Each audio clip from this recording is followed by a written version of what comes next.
May bagong Yamaha Sniper 155 2024 na. ABS na nga ba? Silipin natin ngayong araw. Tara!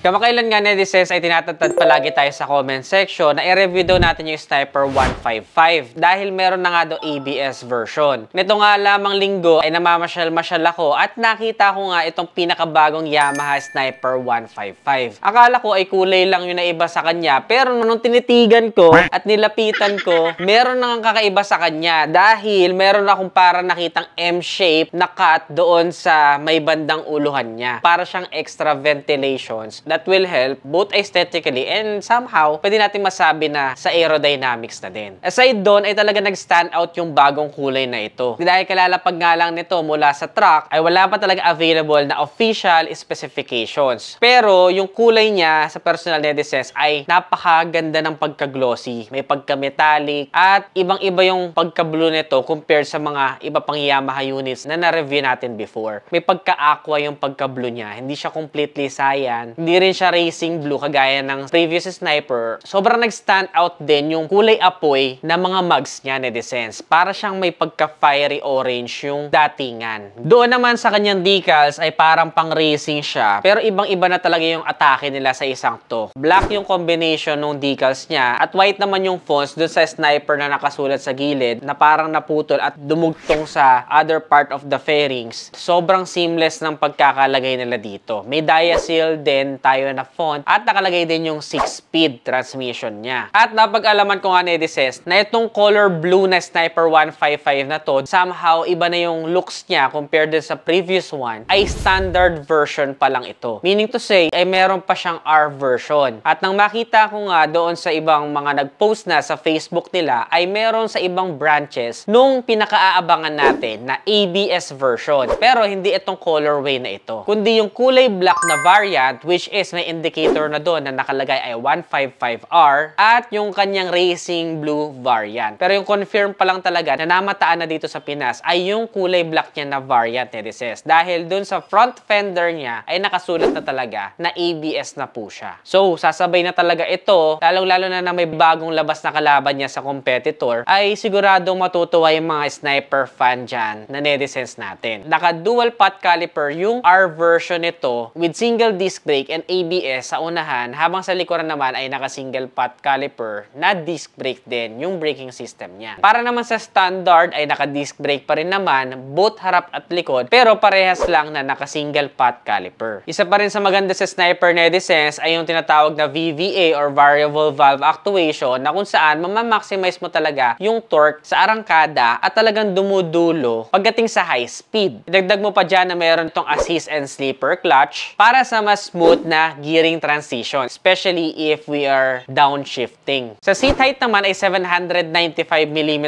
yung seat height nito. Medyo tiptoe ako bilang 5'4 yung aking height. Pero kung medyo 5'5 or 5'6 kayo ay lapat na lapat sa semento yung mga paa ninyo. Kaya good din ito for tall riders. Pag-usapan naman natin yung makina. Itong ABS 2024 Yamaha Sniper 155R ay merong 155cc fuel-injected engine na naka-single overhead cam at merong 4 valves at syempre liquid cooled kaya mabisa sa long ride, iwas overheating. So meron itong maximum power na 17.9 PS at 9,500 RPM at 14.4 Newton meters of torque naman at 8,000 RPM na maximum torque. Isa rin sa maganda sa Sniper netizens kaya mapapansin yung sobrang smooth niya ay meron din po itong individual ignition timing maps sa kada gear niya. So ibig sabihin yan ay meron siyang separate maps both sa low speed at sa high speed at kapag ka-active or even inactive yung VVA ninyo. Yan ay isa sa mga first na map na ginawa ng Yamaha. At isa pa sa maganda sa kanya netizens ay naka-keyless remote system na po ito. Naka-lightweight frame nga din palang Sniper kaya mas maganda na yung balance ng strength at rigidity ng motorsiklo na ito. Kaya isa ito sa mga masasarap imaneho dahil mararamdaman mo yung stability niya on high speed at yung ganda ng maneuverability niya on low speed. Very sporty din yung style ng seat neto, netizens, na nakakatuwa for its category kasi may somehow offer na siya ng comfort given the fact na manipis yung motorsiklo. And we also have some stitches to make it more luxurious. Naka-negative instrument LCD panel na rin nga pala to, netizens. Yan yung mga gustong-gusto natin na panel ng Sniper or even ng Aerox. And also, you all have the information that you need there, gaya ng speedometer, fuel gauge, etc. Naka-separate nga din pala yung high beam and low beam LED headlight netong Sniper 155, netizens. At ang maganda sa kanya, dahil nasa manibela yung pinaka-headlight niya, ay sumasabay ito sa liko at walang delay if we need a clear vision during night ride. Napakataas din ng ground clearance neto, netizens, 150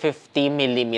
Above average siya. So, hindi tayo mangangamba na kapag ka mataas yung humps ay sasayad tayo o kaya naman kapag ka mabigat yung kargada natin. We also have a fuel tank capacity of 5.4 liters, netizens, at nasa around 40 to 45 kilometers per liter naman yung kanyang fuel consumption. Pagdating naman sa suspension, ay meron tayong swing arm sa likod at telescopic fork sa unahan. Napakaganda rin yung kanyang dalawang 17 inches wheels na merong tire size na 90 by 80 17 sa unahan at 120 70 70 naman sa likuran. Both are tubeless tires na, of course. Sa ngayon, netizens, ay ayan pa lang muna yung ibibigay ko na information sa inyo para dito sa Yamaha Sniper 155R na ABS version for 2024. Kung meron man na mga updates dyan or magkaroon ng official specifications, I'll make sure to update you guys para naman samahan na rin natin ng test drive. So, waiting pa tayo sa official launch ni Yamaha para dito sa Sniper 155. Kaya stay tuned lang at make sure na nakasubscribe dito sa ating YouTube channel para updated kayo sa mga future news sa motorcycle industry. Ngayon, syempre, may mga magtatanong kung magkano nga ba ang presyo netong 2024 na Sniper 155. Para sa standard version, ay nagkakahalaga po ito ng 125,900 pesos. It still may vary dahil hindi pa nga nila nilalabas yung official, so we can expect na baka mag-change pa ito. For the ABS version naman, we can expect na magpresyo ito ng around 145,900 pesos. Still, may vary pa din yan as per official announcement ni Yamaha. So ayun, netizens, sana yung nagustuhan ninyo. Na-excite lang din ako dahil na-checkuhan ko na bagong baba lang itong pinakabagong Sniper 155. Anong masasabi ninyo, netizens? Nagustuhan nyo ba itong bagong Sniper? I-comment nyo naman dyan sa ibaba. Para sa akin, sobrang solid nitong bagong color combination na to at hindi ko na maantay na mahawakan at ma-test drive. Syempre, mabigyan kayo ng review para doon sa R version na ABS na. Kung nagustuhan mo to, netizens, don't forget to give this video a heart, a thumbs up. Again, this is Adriano. Always keep it cool and ride safe always.